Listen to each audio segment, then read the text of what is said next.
Talking animals? Picnic baskets? Abduction? On this very special part 2 of a very Watchbots holiday, Watchbots!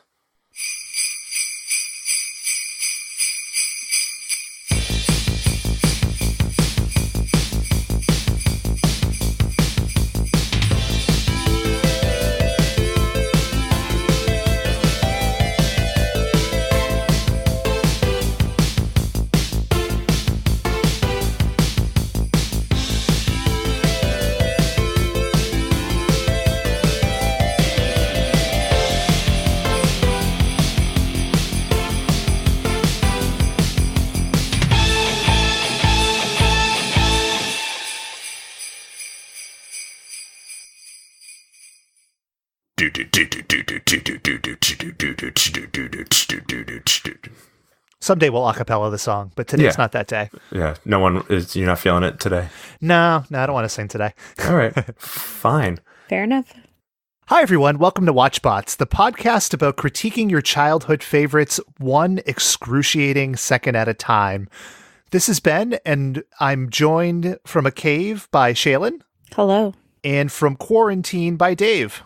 Hi, how are you? I'm doing well. Are you both feeling better?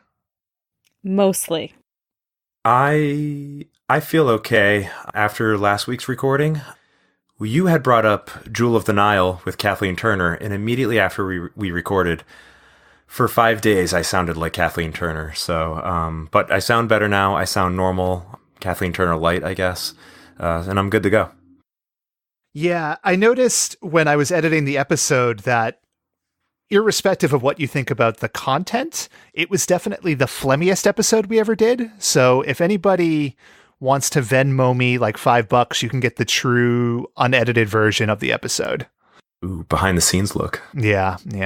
But we're here. It's week 2 of a very Watchbots holiday, and I don't want to come in too hot with you guys, but I think Christmas music kind of sucks. I've been listening to a lot of Christmas music lately, and I've come to the conclusion that most of it is just hot garbage. And what say you? I say there's a lot of really terrible Christmas music out there, but I can't say all of it's terrible because Mariah Carey, come on. I'm not arguing Mariah Carey, and I'm not really even arguing, Band-Aids, do they know it's Christmas time? But just everything from the past 15 years forward tends to be a cover and not a particularly good one. It's like, what are we accomplishing at this point? Like, we should have just stopped recording music after like 1995. The worst cover is Taylor Swift's cover of Wham's Last Christmas. Yes. It is so embarrassingly bad. I love Wham. It's the Wham Christmas song. It is probably top 3 Christmas songs for me, followed by Band-Aid, and I don't know what the third one would be, but it's... We all know that you love Dominic the Donkey. But to your point, Ben, like a lot of Christmas music, if you listen to the lyrics, it's like a lot of nonsense. Like I have no idea what's going on. It's like the Fantastic Max of music. It's just like unintelligible things happening. That's I've always thought that about Christmas music. And to be fair too, I mean, I'm not talking about Christmas shoes either. Like Christmas shoes is some grade A content, but you know. But anyway, now that I've established this as a bunch of Grinches, Wait. Can I ask you a question? Yeah. Why not? What is your least favorite Christmas song? Least favorite Christmas song? Jeez. That Taylor Swift one is pretty horrible. Mm-hmm. And I think that's the one that sort of spurred me here because I didn't... Like, I like the Wham song. I do. Like, it's good. I also was going to say it's Boy George, so I avoided a mea culpa right off the start. But, like, it's the perfect example of a song that doesn't need to exist. Like, it's not a new thing. It's not a better version of the original. Like, there's just literally no need. And I feel like that actually describes most art today. Yeah, it's like the solo of Christmas music. Yes, very bland, inexplicable, but somehow still exists. And useless, yeah. Yeah. So last week, too, we spent a little time talking about Santa Claus the movie, and if you listen to this week's Prime episode, I gave a little re-review of that movie, so we don't need to spend time on that, but I do recommend you check out Prime. Well, let's go to this week's Mea Culpa of the week. And as always, there are a couple. Dave, you pointed out about 5 minutes after we finished recording that I said He-Man and She-Ra were both produced by Funimation. They're in fact produced by Filmation. Funimation being like an anime channel Correct. thing. Yep. So that's a Mea Culpa and not my first one of the week. And for the second Mea Culpa, I got called out by a listener. Our friend Lori wrote a very nice email in, but when it comes down to it, she was calling me out about Denver the Last Dinosaur. So I'm going to read what Lori had to say. I think this is directed at Ben. Casey wasn't a tomboy. She was incredibly girly. She had pigtails and bows in her hair. She liked fixing things like dirt bikes and knew how to use a hammer. This was an early attempt to lure girls into STEM before there were attempts to lure girls into STEM. I guess there were lots of those in the 80s that didn't really work. I was very much into Gadget from Rescue Rangers and later Kaylee and Firefly. Now I have a workshop and make things, even though no one ever bought me an erector set. So fucking thanks, cartoon making social changers. And thank you, Lori, for that feedback.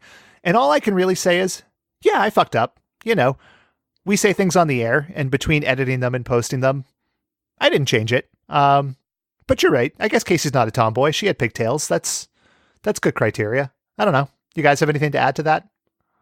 I thought Casey was the real hero of the Denver the Last Dinosaur episode. She got Denver into the gym. She saved the boys. She saved Denver from being in the box and everything. I think, she's not a tomboy. She's a hero. I mean, tomboys can also be heroes. I'm not. She's not just a tomboy. She's a hero. Wow, Shaylin. Who's the sexist now? Just saying. Jesus. Well, she had a gross voice. We can all agree on that. Yeah, I couldn't tell if Casey was 5 or 17 in the episode. It was very strange. She kind of talked like she wanted a cigarette the whole time. Yeah, that's right. She talked like this. Let's play some stickball. Anyway, we're getting off track. So last week we talked about He-Man and She-Ra, which, as you both know, was very bad, both the cartoon and the accompanying podcast. And today we're sticking with the Christmas theme, and we're talking about Yogi Bear's all-star comedy Christmas caper from 1982. But before we get into that, I think it's time for a little contextual feeling. Ba-dum, ba-dum, ba-ba-ba. You want to know what love is? You got contextual feeling. That's right. Well, here's contextual feeling. And in this week of December 1982, the top TV shows were number one was 60 Minutes. And I always forget that 60 Minutes was a big deal because it's not really now. Like, old people watch it, but I always forget that it was the top rated show on TV for a long time. But that was followed by Dallas and MASH. So a real murderer's row there. So our past episodes, it's been like Roseanne or The Cosby Show or another sitcom. But in 1982, it was 60 Minutes. Yeah. I was not expecting that. I always thought it would be a sitcom or a drama, not an hour-long news program. Oddly enough, 60 Minutes would be... Oh, fuck. I fucked up my fucking joke. God damn it. Oddly enough, Cosby would be featured on 60 Minutes, but in a much... So he would be back on top of the ratings later. Zing! You got him. Got him. It took me 2 attempts to get there, but it was worth it. It was worth it in the end. Now, for the week's top music, again, Real Murderer's Row. Number 1 on the Billboard charts was Maneater by Hall & Oates. Number 2, Mickey, Tony Basil. And number 3, The Boy Is Mine by Michael Jackson and Paul McCartney. And I feel like there's some connective tissue among those songs, but maybe not. Maybe it's just a coincidence. Top movies of the week. Again, some real cool ones. Tootsie, number 1. Oh, nice. The Toy, number 2, starring Richard Pryor and a future porn star. And number 3, everybody's favorite, The Dark Crystal. Ooh, that's a good one. Yeah. I just read that they're making a sequel or rebooting it or something. Yeah, they launched the images today. Yeah, it looks very CGI-y, right? Like it. Yeah. Yeah, that's kind of a bummer. Which that's sort of the appeal of the original movie is like their felty look. Yeah. Yeah. And also the abject terror that it brings on. Was that just me? Well, I think that might stay with the CGI, but yes, that movie is terrifying. You don't mean to say you were scared of the Skeksis, were you? I was very scared of the Skeksis. All of them. What a fucking coward. But that's contextual feeling. So today's special was written by Mark Evanier. I don't know. It might be Canadian. It might be French. Or it might be French-Canadian. But Mark did a lot of work on Garfield and Friends, which is something we should talk about down the road. And he also did a shitload of work on comic books. Like, he did a lot of stuff with Jack Kirby, which is really cool. But yeah, mostly a comics guy. This is the third Yogi Bear Christmas special, and also the last one. I took a quick peek at the other two. The first Yogi Bear Christmas is 2 hours long, and it has a very similar plot line to this with tons of characters. What? Yeah. What? Yeah. Well, thanks for skipping that one. Yeah, 2 hours. Can you believe it? Oh my What's God. it called? Heat. I think it's Yogi's First Christmas, I believe is the name Okay. of that one. Yeah. I'm sure I saw it, but like the plot line sounds the same. Like Yogi's supposed to be hibernating, but he's not. And a cast of characters are there with him. And I wonder too, if like knowing that this is the third one kind of explains a lot, as we'll get to, because there's not a lot of plot per se, which maybe What do you mean? Yeah. I mean, maybe you shouldn't expect that from Yogi Bear anyway, Yeah. but I thought that was interesting. You got to set the bar real low for a Yogi the Bear plot. Yeah. Another interesting thing I found in my research. So another Yogi Bear cartoon that was on TV, I've never heard of this, was called Yogi's Treasure Hunt. Have either of you ever heard of this? It sounds familiar. I can picture like A treasure hunt. no, I'm picturing like With characters Yogi. with a map and they're like in a car, but that might have been Wacky Races. Yeah, I was going to say, it sounds a lot like Wacky Races. Like Yogi and the crew look for treasure. That's what they're doing. All that they're doing is looking for treasure. But the interesting point is that the song for Yogi's Treasure Hunt was sung by the lead singer of Sha-Na Na. So I don't know. That it struck me. Was it a show or a special or? Yeah, it was a show. It was on in 1985. So maybe we'll take a look at that one at some point. So anyway. All right. On to Yogi. So the show opens up with a really idyllic shot of mountains and trees and the whole Hanna-Barbera gang. They're going in the snow to Jellystone. And I immediately thought, were there like shared universes before this? Like obviously with Marvel and stuff, it's a big thing now, but just this crossover of characters, there wasn't a ton of this happening in the 80s, right? I remember one special where the Jetsons and the Flintstones crossed over. Right, but It was like a movie event. It was like a big... that's Hanna-Barbera still. Oh, outside of Hanna-Barbera, you mean? Yes. Wasn't that a movie too? Like I think that was a movie later in the 80s. That crossover. It was still in the 80s, though, I think. Yeah. Yeah. Yeah. But I thought that was interesting, but we'll talk about the quality of the characters in a second, but So are you saying the MCU based its whole premise off of this Yogi Bear Christmas special? I mean, that would be an outlandish thing to say. And so, I mean, I guess in a sense I am. I'm just wondering. I mean, I'm just trying to connect the dots for you. thank you. Yeah. That's all. Everything matters. Every little detail. But we get some clips. Like, it's tough to explain. Like, instead of opening credits, like there's clips of the show to come, but with no audio.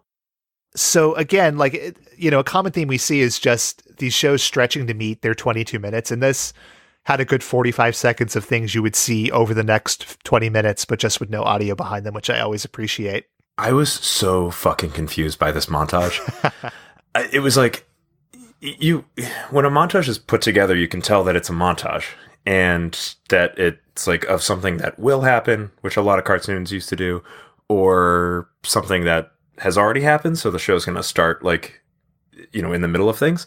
This was neither. I was like, oh, are they in New York? Like, is that where they're going to start? Oh, no, they're not. They only showed like the first 3 minutes of the episode and condensed it to the opening credits. So you just see it over again. It was so weird. I was completely lost. Yeah. Yeah. And it gets, well, it stays interesting too when the very first thing you hear is another theme that we've seen. So last week, as you'll remember, Miguel and Alicia had a very weird rendition of Jingle Bells. And wouldn't you know it, we get one here too. Riding on a bus, goes bound for Jellystone. This year none of us will spend Christmas alone. Ooh, got lots of gifts, lots of picnic baskets too. We're gonna spend our Christmas day with Yogi and Boo Boo. Oh, Yogi Bear, we are on our way. Gonna have a party that will last till Groundhog Day. Like, you get the gist. It goes on for a little while, but imagine like the high place that Yogi Bear has in these characters' lives. Like, what a cult of personality this guy is. So this Jingle Bells was okay because like they clearly rewrote it to match Yogi Bear. Yeah, it was intentional. Oh, that wasn't the original rendition. No, I'm sorry, Ben. I'm sorry to break it to you. Interesting. But, not spoiler alert. At the end of the episode, they sing Jingle Bells, the real one, and it's inaccurate. So that's two cartoons, Christmas cartoons in a row, where they fuck up Jingle Bells, the easiest song in the world. It's good. It's real good. So we see Ranger Smith, and his name is Ranger Smith, right? Like, I didn't fuck that up immediately. I believe it's Ranger Smith. Yeah, it's Ranger Smith, but they only call him Mr. Ranger Sir, I think. Okay, well, we're going to go with Ranger Smith because Mr. Ranger Sir sounds creepy. So Ranger Smith is kicking his feet up. He thinks Yogi and Boo Boo are hibernating, and really that would make sense because it's the wintertime. And they're bears. And they're bears, yes. That's an important note. And then the whole crew shows up, and what a ragtag bunch. Let's meet them. Ah, the forest primeval. How picturesque you. Howdy, Mr. Ranger, sir. I'm Huckleberry Hound, and these here are my friends. Hokey Wolf. Pleased to meet such a fine representative of the Forest Department. Quick Draw McGraw and Snagglepuss. Howdy. And that there is Augie Doggy and his doggy daddy. My dear old dad and I are pleased to meet you. That's my boy who said that. Last but not least, the world's greatest detectives, Super Snooper and Blabbermouse. Okay, so we've got, in case you couldn't understand that, we've got Snagglepuss, Huckleberry Hound, Hokey Wolf, Quick Draw McGraw, Augie Doggy, Doggy Daddy, Snooper, and Blabber. Now, to me, a few things stood out, right? One, there's a really odd lack of females here. Like, they're just all men. It's like a real dude's Christmas. Number two, I always liked Huckleberry Hound. Like, I don't know. I just liked him. He's a cool guy. But most of these characters, they were in Yogi Bear in the early 60s, and then they would only show up for things like this. So I think, like, calling them all-stars is a little bit of a misnomer. Like, these are characters living on the ghosts of the past. It just, like, you'd see them in, like, Yogi Bear specials. You'd see them in Wacky Races, and Wacky Races is awesome. I love Wacky Races. But, like, to say, like, Hokey Wolf is an all-star, like, that's not true. That's not right. I had never seen Hokey Wolf, and I watched a lot of these cartoons, like Huckleberry Hound and Snagglepuss and all those. Like, Hokey Wolf, I was like, who is that? Oh, it's just Yogi Bear, but he's a wolf. Like, that's what Hokey Wolf is. And Shaylin, there's something here too that I know you're dying to dig into, and that's voice acting. And because these are all more or less like C-level characters, the issue that they're all sharing one voice guy is kind of problematic. So in this one special alone, we have Dawes Butler, right? In this episode, he voiced Yogi Bear, Huckleberry Hound, Snagglepuss, Quick Draw McGraw, Mr. Jinx, Hokey Wolf, Augie Doggy, Scooper and Blabber, Dixie, and Wally Gator. So I kept running into this problem while watching the episode that, like, I would look down to take a note and then I'd have to rewind because there'd be 7 animals on screen and you're never sure who's actually talking. Yes. Absolutely. Yes, exactly. Yeah, 10 total actors for the whole episode that has something like 300 characters. Yeah, it's crazy. It's just irritating. And with, like, Dawes Butler, like, very, very talented voice actor, obviously. But, like, it's pretty clear, it becomes pretty evident that, like, he doesn't really separate his characters too much from each other. Right, because he's human, so he can't just have, like, 14 voices, yeah. Yeah, well, yeah, exactly. So, like, Snagglepuss and Huckleberry Hound and Yogi Bear all sound different, but then everybody else starts to really sound the same. And that's fine when they're in, like, separate episodes, but when they're all together for an all-star Christmas movie, the seams start to show. Yeah. And we'll get more of that later, too. So I had never really heard of Hokey Wolf either, at least not in a way that I remembered from childhood. But you get to see right away, this guy's got a real sense of humor. He's a crack up. Come, come, come. Make with the wake-up call. Or do I have to call my friend, the Secretary of the Interior? So, like, he's a bad comedian, he's a grifter, and this is not the only instance of grifting in this episode either, which I thought was interesting. But, so... Wait, is he really a grifter? I don't know, I assume so. This is a grift. There's unless he knows the Secretary of the Interior. I thought he was, I've looked up nothing about Hokey Wolf. So I thought he was just gleefully threatening the Ranger. And I was like, wow, he's really scary. What a weird character this is. You thought he was scary? Yeah, he was like, when he was like threatening the Ranger, like, oh, do I have to call the Secretary of the Interior? He's like threatening his job. But you're not painting the picture right, because his fangs are bared, there's blood dripping as well. I guess it was pretty scary. Right, there's the tattered clothing of his victims all over him. It's weird. Yeah. But, I mean, you mentioned that Ranger Smith gets strong arms, and that's true, and I'm going to play what happens when he gets Yogi's answering machine, which, again, maybe not plot relevant, but it just tickles me. He's got me so mad I'm talking to his answering machine. Like, he's just so mad about getting Yogi's answering machine, which, I don't know, it's just funny stuff. He's got me so mad, I'm doing the thing I'm supposed to be doing. Exactly. Yeah. He's got me so mad, I'm warming something up in the microwave. But the reason that he gets Yogi's answering machine is because Yogi and Boo Boo have stowed away on a bus.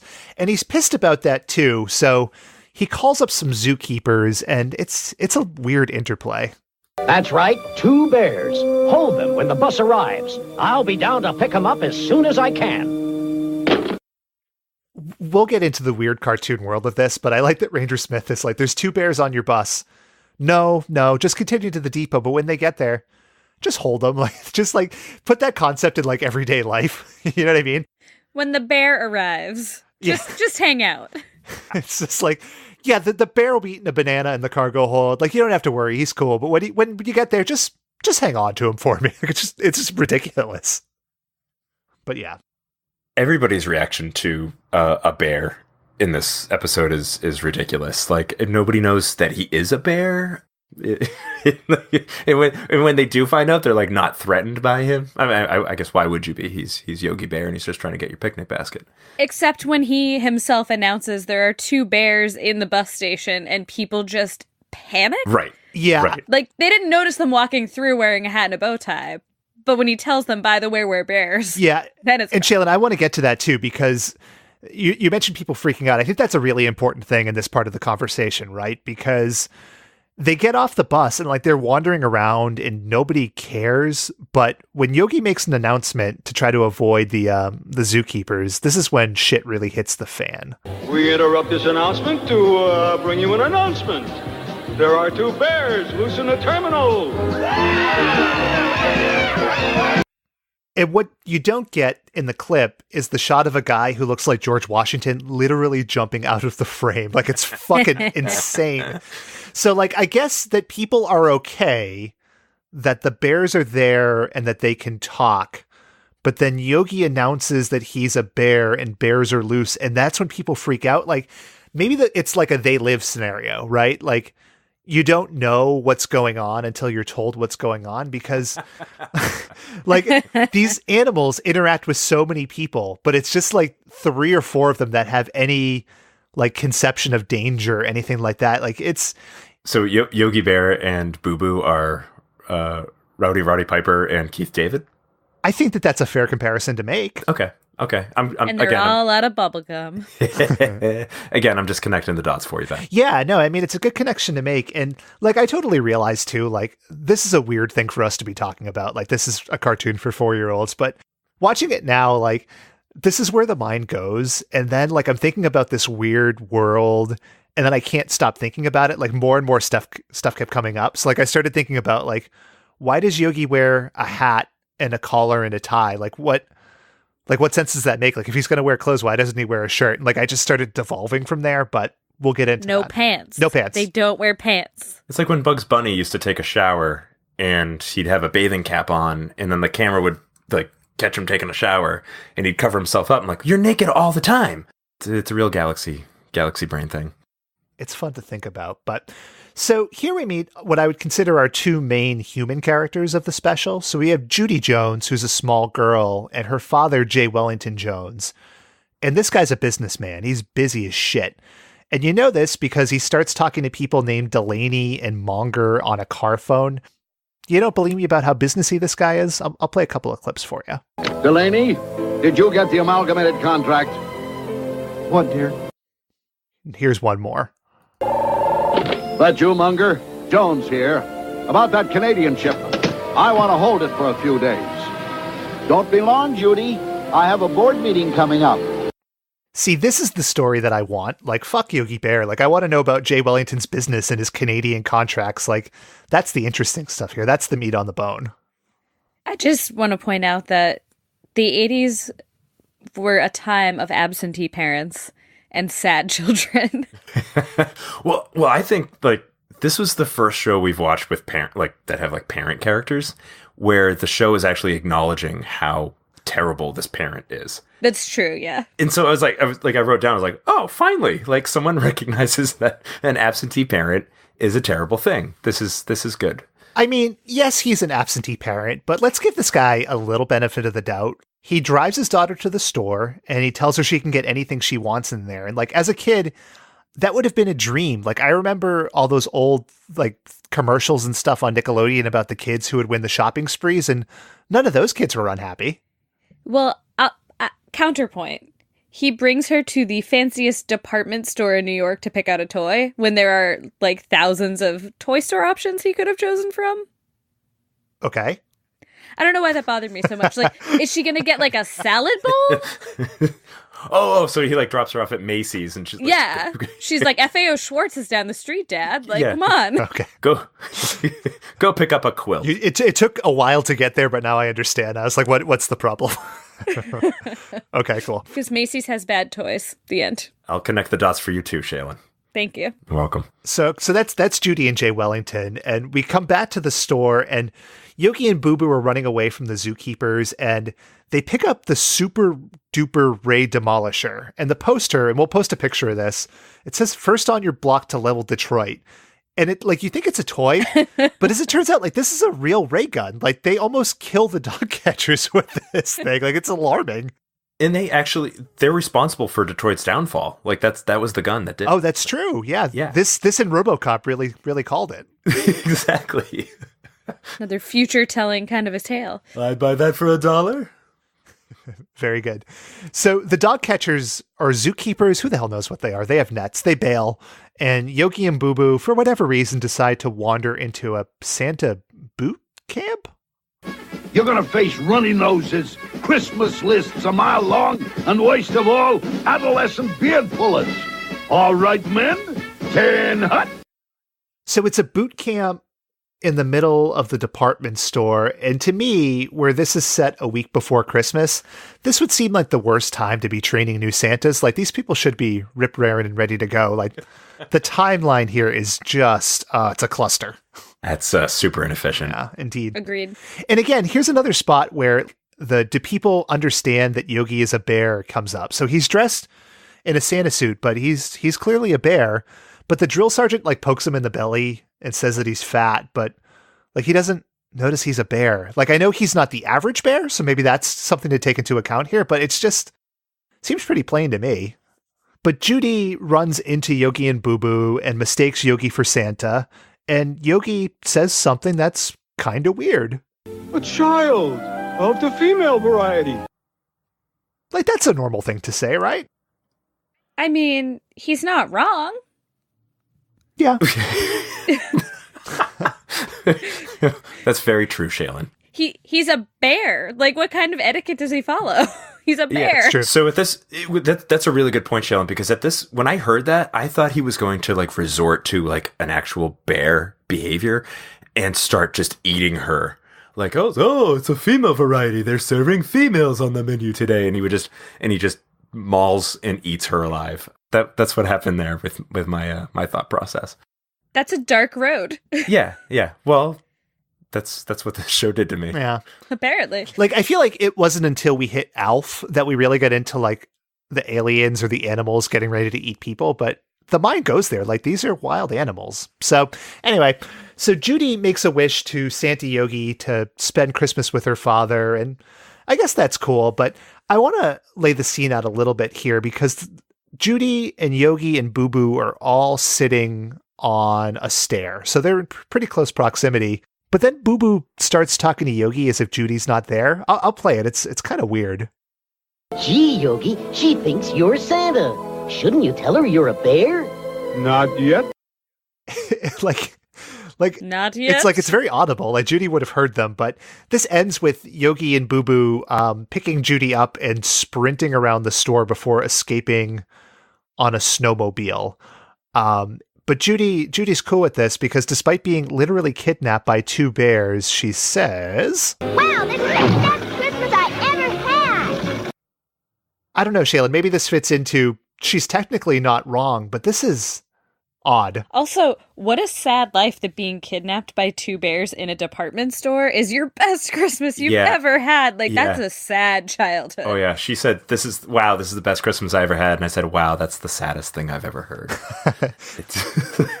It's a cartoon for children. But it would be a good story, right? Like, you know, if you were kidnapped by two bears and snowmobiled around a department store, that would probably be a fun or horrifying day. I would pee my pants and fall into a pile on the floor just sobbing. That's terrifying. Good to know. Good to know. So I can't connect the dots there. I'm sorry.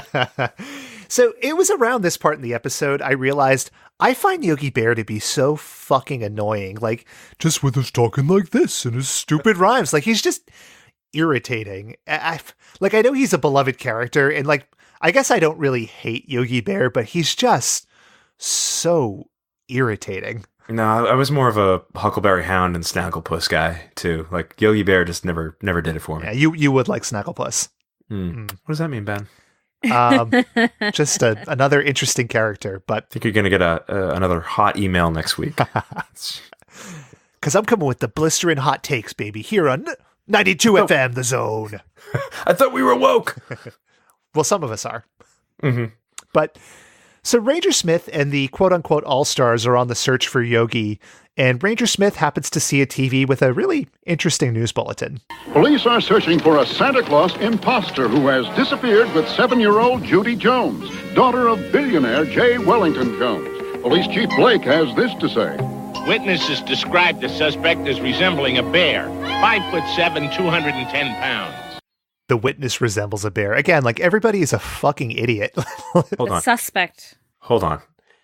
They can't tell that he's a bear, but they can get his exact height and his exact weight.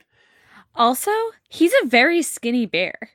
That's 5'7", 210 pounds. Like, that's not a bear ready for hibernation. Also very true. Yeah. Counterpoint though.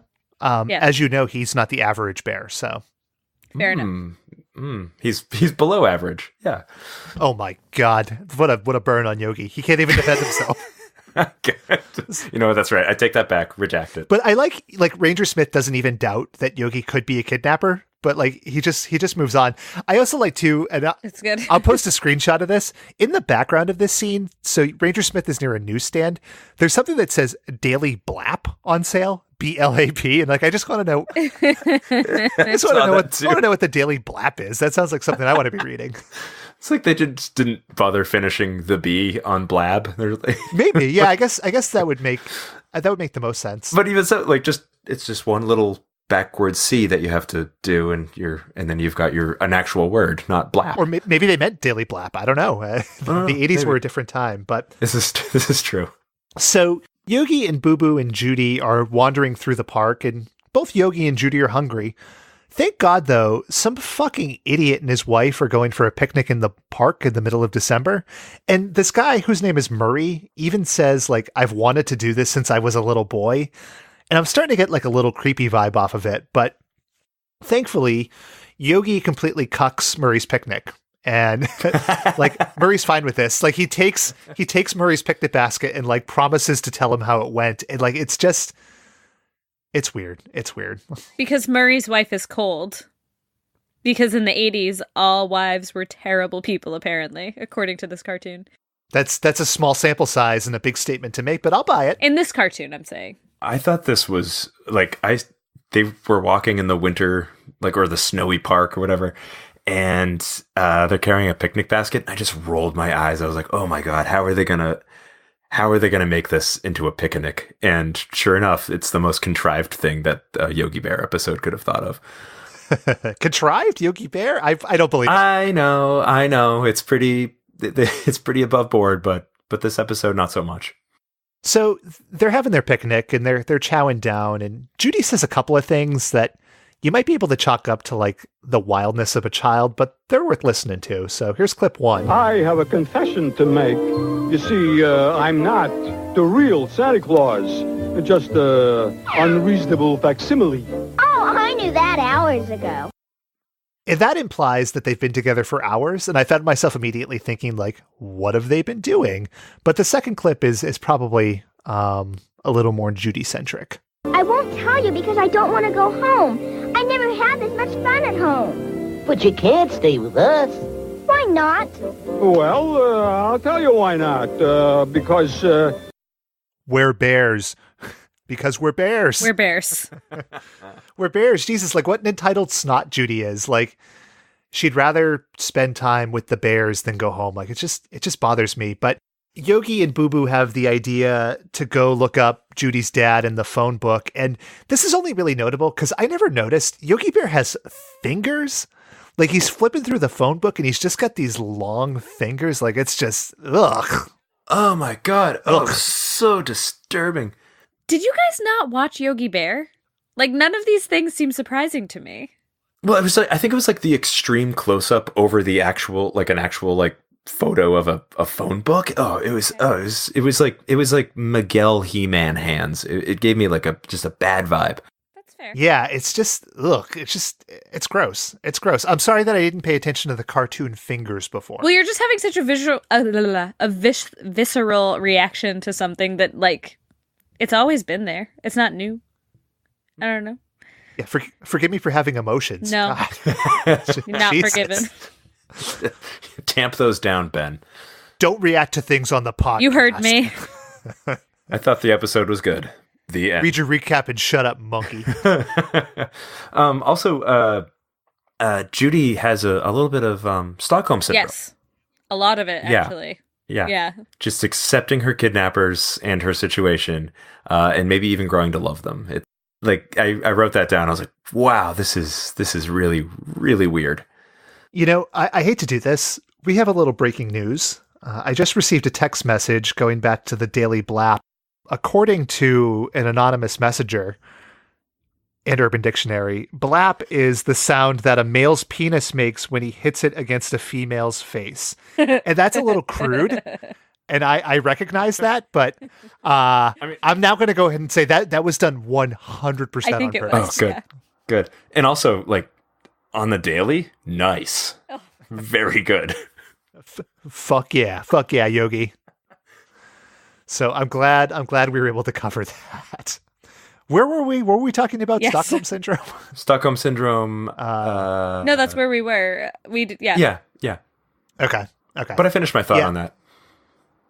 Okay. So it's all done. I don't even know that we should continue with this, but let's push on. So as luck would have it, the All-Stars find Yogi and Boo Boo in Central Park, where miraculously there is nobody. And like, this is like the epitome scene. I didn't pull a clip of this of like 15 characters all sounding exactly the same. It's maddening to listen to, but Judy continues to refuse to tell the wild animals where she lives. And again, miraculously, they don't eat her. So they decide to split up. And they leave her with Augie Doggy and Doggy Daddy. And to me, like, this is where the episode gets weird. I don't like Augie Doggy and Doggy Daddy. No. They weird me the fuck out. 100% agree. Okay. 100%. Okay. And also, they took this this kidnapped child who has like an absentee parent, and they put her in the worst situation with these animals.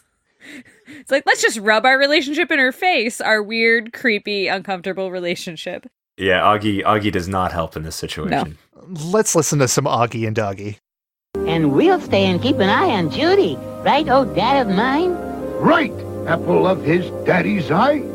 All of their dialogue is just them, like, fawning it over each other. And, like, I love my parents, but, like, this level of devotion is just creepy. Like, they just fawn over each other and ignore, like, the poor girl completely. But it does get the job done. And let's hear how they do it. I wanted to go with my friend Yogi. Another salmon salad sandwich? Oh, author of my being? Thanks, but no thanks, son of mine. Are we still going ice skating tomorrow? And then to a football game?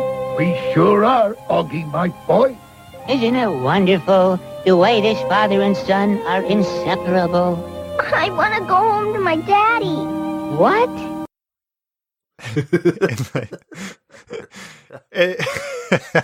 Like, I mean, I would want to go home too. Like, it's weird. Well, yeah, if you're watching this Nambla happening right in front of you, I would want to go home too. Yes. It's so uncomfortable. It is like perverse. Like I kind of want to watch like an Augie Doggy and Doggy Daddy cartoon just to see, like, is it just this? Like, I don't know. If they had a whole cartoon series based off of them, like, what is the point of that series? Like, what do they do? Do they solve crimes, or do they just like spend 22 minutes fawning each other? It just turns into pornography after like 2 minutes. Jesus, come on. Oh, God. That's too far. You're welcome. Now you've connected the dots for us. Thank you, Shane. Well, you know what the name of their series is? No. The Daily Blap. It's Augie style. Yeah, so Augie is also a prick in this scene too. He's just talking about how much he loves his dad and how great of a dad his father is, and Judy's right next to him, just having said how terrible a father she has. He is such a dickhead. Yes. I hated him so much. Yes. Yeah, I did too. And you would think that, like, with Judy saying she wants to go home, that we would do that, but no. We need some more characters in this show. And next we run into Snagglepuss. Yeah, Snagglepuss. I was going to say Snaggletooth. I don't know what my problem is with character names. Anyway, it's Snagglepuss, and he gets a little self-referential on us. Heavens to cameo guest stars. It's Fred Flintstone and Barney Rubble. So we're breaking the fourth wall, which is interesting. And then we also meet Fred Flintstone and Barney Rubble. Now, this raises an interesting question, right? Fred and Barney are cavemen. Yes. So either they're time travelers, or this is a The Village scenario.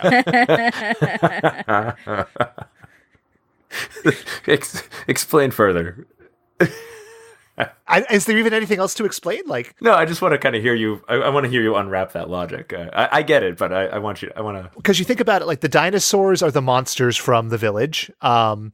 Barney is the Adrian Brody character, and it just, all the pieces fit. I mean, I can't think of another plausible explanation to this. So, yeah. I'm right on board with that. Yeah. Barney and Fred are raising money, I think, for an orphanage or something, but the point is, they need Snagglepuss to go on the grift. So they send him over to approach a woman who's afraid. So again, people can be scared of these animals, even a pink lion who wears, again, a collar and some cuffs, but I don't know. I mean, obviously the point of getting Fred and Barney in was for the commercials. They could say, with Fred and Barney, but like this whole sequence was just so utterly pointless. Are you going to play a clip? No. It felt like you were leading up to a clip. I was like, I'm not going to step on it. I'm not going to step on it. I'm not going to step on it. I'm just going to start doing this on purpose just to fuck with you. So, no clip. Oh, like when Shaylin doesn't have an explanation for things? Yeah, exactly. Exactly. Yeah, and like so they send Snagglepuss to grift, and the woman recognizes that he's a lion. She's the smartest woman in the episode, or the smartest character in the episode, like, because no one else can see these wild animals running amok. It's just baffling. I mean, they're slightly tamed. They do have collars and cuffs, so they're not totally wild. Okay, they're gentrified. Yeah. Fair enough. Fair enough. So we meet Fred and Barney, and then we also meet, in order, Jinx the Cat and his crew, including Dixie and Pixie, along with Magilla Gorilla, Wally Gator, and a bird. And the takeaway from these segments is that a little diversity in voice casting would have helped, and a couple of these voices sound suspiciously familiar. Let me play them for you. And nobody ever heard of your little friend. That's absolutely not Donald Duck, and this... That's them, Lieutenant. Portly Bear and Santa Suit and Elf. We'll follow them. Car 23 out. Is absolutely not Fred Flintstone. Like, those two just stuck out to me clear as day. I thought it was hilarious. The Donald Duck one too. It was like, yep, that's a bird. Oh yeah. No, there was like no shame there. They were like, well, let's just let it sound like Donald Duck. So after all these cameos, we see Jay Wellington in his mansion with his butler saying like really generic things like, I never realized how big this house is, and lonely. And he's visited by Ranger Smith, who tries to reason with him, and thankfully Jay Wellington is a mildly reasonable character. So let's hear this exchange. He's really not a bad bear, Mr. Jones. He wouldn't hurt her. When they catch that bear of yours, you'll find him in front of this fireplace. Like, he's the most realistic character in the special. Like, a bear stole my daughter.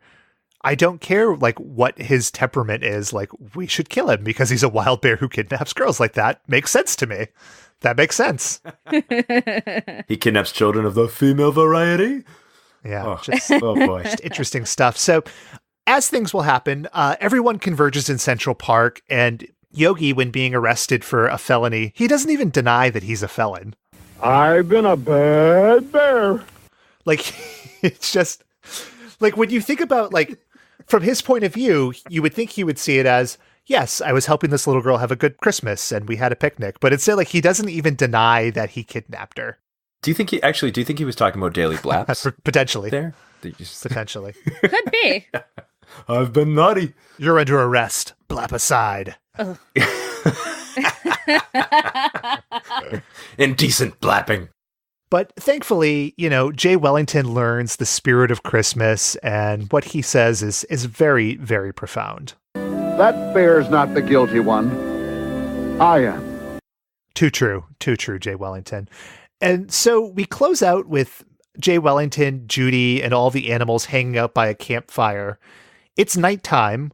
As set earlier in the episode, it's December 18th. Judy's not wearing a coat. Nobody really cares. I think that's pretty interesting. But Ranger Smith shows up, and I'm going to play two clips here. And one is Ranger Smith being pissed and Yogi begging for mercy. And then we're going to play the aftermath. Please, Mr. Ranger, sir. Forgive me. Well, I didn't mean to cause you all these predicaments. Please. But here's where it gets really interesting.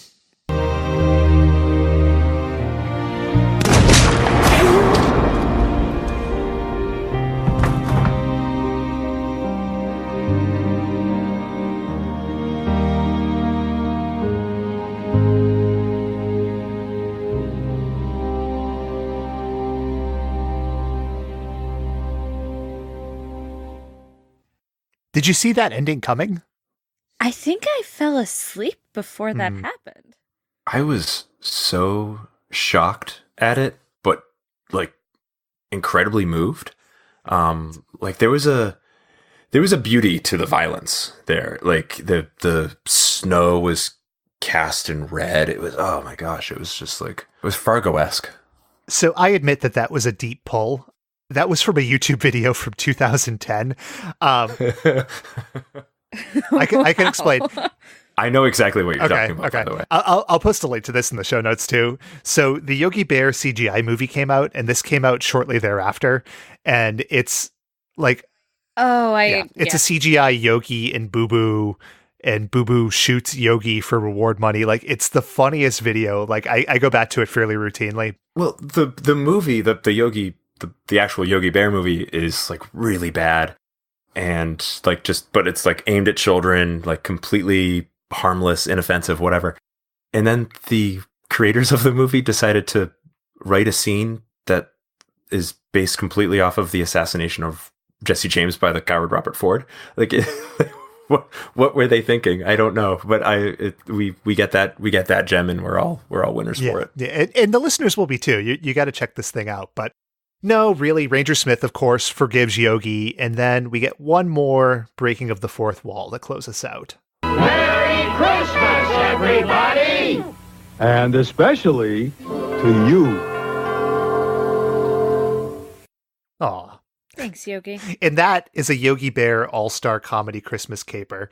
So let's get to our ratings. First rating, as always, would you show this to a kid, but maybe not your kid? Shaylin, you're first. I would show this to a kid, and I would show it to my kid. Whoa. Wow.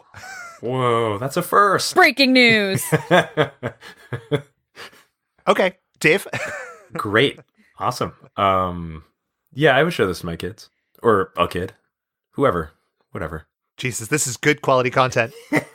I would show this to a child of a female variety, too. Yeah, I would too. Yes, I would also show to a child.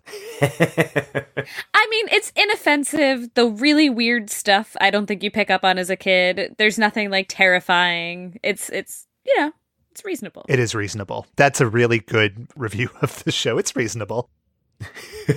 It's also incredibly short, which puts it way ahead of He-Man and She-Ra. Jesus, yes. Already. Thank Christ, yes.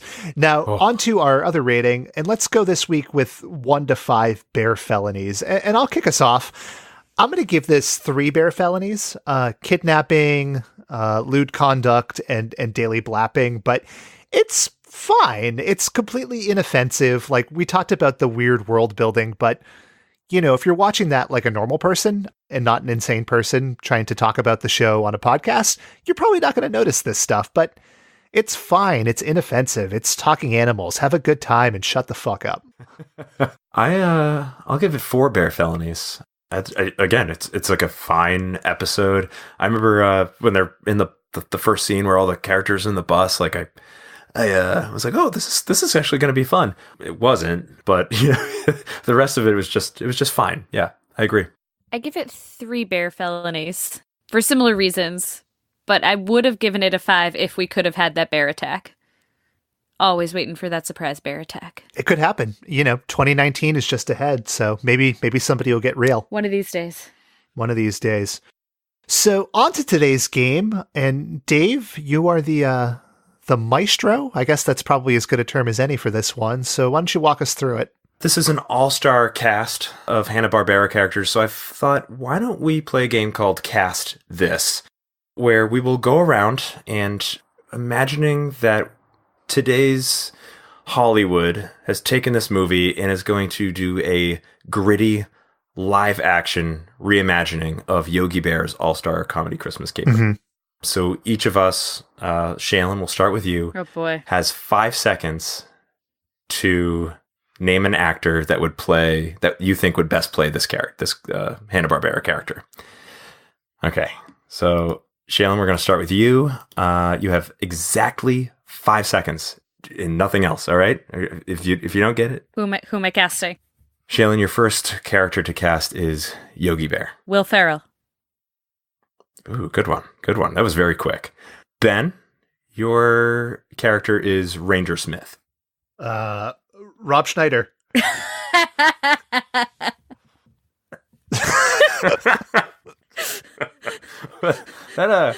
caught me off guard. Okay.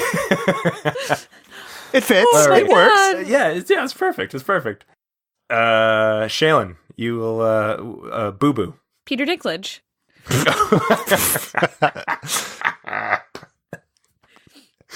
Okay, fantastic. Ben, Hokey Wolf. Andy Serkis.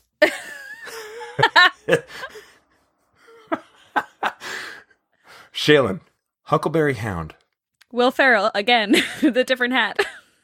Nope. Nope, you got 5 more seconds. Steve Carell. Oh, okay. You're just going Anchorman cast. Okay.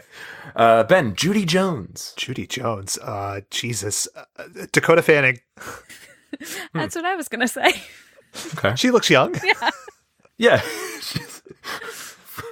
15 years ago. Shaylin, Jay Wellington Jones. Pass. What? No, not pass. Titanic. 5 seconds. 1, 2, 3. Rob Schneider. I don't have one. Wrong. All right, we'll come back to that one. Ben, Snagglepuss. Snagglepuss. Toby Jones. Okay. That's perfect. Shaylin, Quick Draw McGraw. I'm trying to it's Paul something. It's the guy Toby from The Office. What? 5. The answer is Matthew McConaughey. The only answer is Matthew McConaughey. Yeah, Jesus Christ. Man, there's no right or wrong answer, but that was the wrong answer. No, I'm really good at giving bad answers to questions. Okay. This is true. Ben, This is a twofer. Augie Doggy and Daddy Doggy. Or Doggy Daddy. So Doggy Daddy would be Kevin James, and Augie Doggy would be Jonathan Lipnicki. But like Jonathan Lipnicki from like Jerry Maguire days, not now, because now I think he's different. Yeah, I think he's horrifying looking. That's mean. I should super built now. I shouldn't have said that because he's probably one of our listeners. So sorry, Mr. Lipnicki. If you're our listener from Germany, sorry, Jonathan. Shaylin, this is a twofer, so I'll give you 10 seconds. Super Snooper and Blabbermouse. This is me thinking really hard. I get very quiet and I panic, so now I'm going to talk through it for just 1 minute. You could literally say any actor's name. Thank you. I can picture. Jesus. What are you doing? Hold on. No, can I do the mouse first? That would be Tom Cruise. Okay, that works. Now, Shaylin, I'll give you another solid minute. Super Snooper. Matt Damon. I would laugh. That's great. I love it. I love it. Oh my gosh, this is what a gritty reboot. Ben, Magilla Gorilla. I don't want to get like problematic. Vin Diesel. Perfect. And I'm going to go last. Wally Gator, Dax Shepard. So there we go. Tommy Davidson.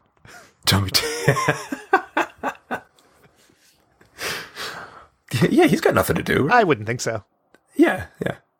Well, we've cast our gritty live action reimagining of Yogi Bear's All-Star Comedy Christmas Caper. Ben, again, no right or wrong answers. There were no points, but Ben, I think you won this one. Yeah. So yeah. Kids on the board. Shaylin, you got to just I just panic. Just say any name. Literally. Hey, any name. I had a fantastic Boo Boo Bear. So who was Boo Boo? I don't remember who anybody was anymore. Peter Dinklage. Okay, Peter Dinklage. That's good. Yeah. Like, would he be doing like a mocap thing? Would it be practical CGI? No. Oh, so it's just not. It's just him in a bear suit. Okay, so practical then. so one of those indeed.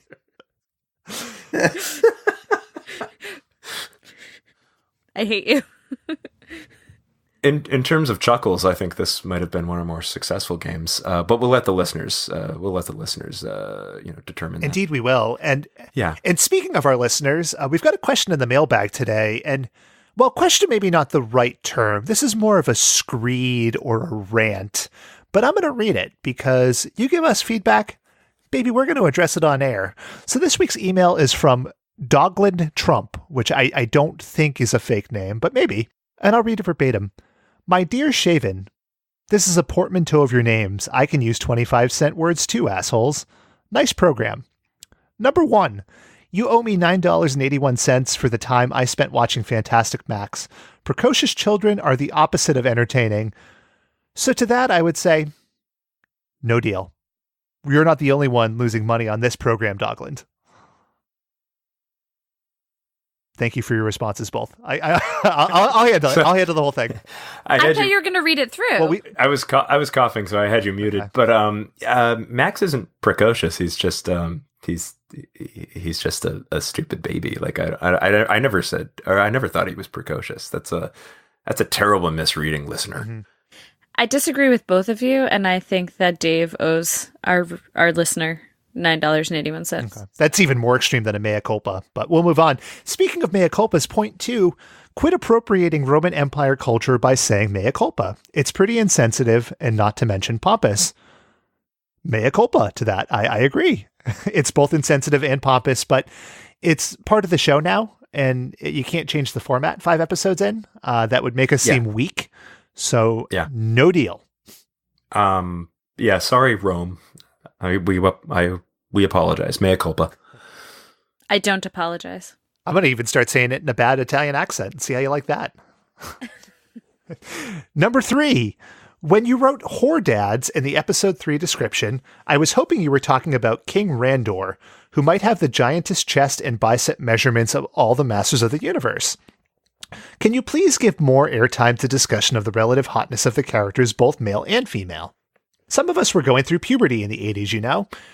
And I think here is something we can bite into. And yes, we can do that. So fucking Hokey Wolf, sexy beast. Yogi Bear, disgusting. Boo Boo, creepy. Augie Doggy, gross. Are we satisfied? Do you guys have any thoughts on the sexuality of the characters in Yogi Bear? And please try not to make it weird. I'm just really glad I don't have to pick a spouse out of that lineup. Oh my God, are you serious? Huckleberry Not Hound? enough sexiness. Huckleberry Hound would be my Mary. Hokey Wolf would be my kill, and Quick Draw McGraw would be my fuck. Like that's.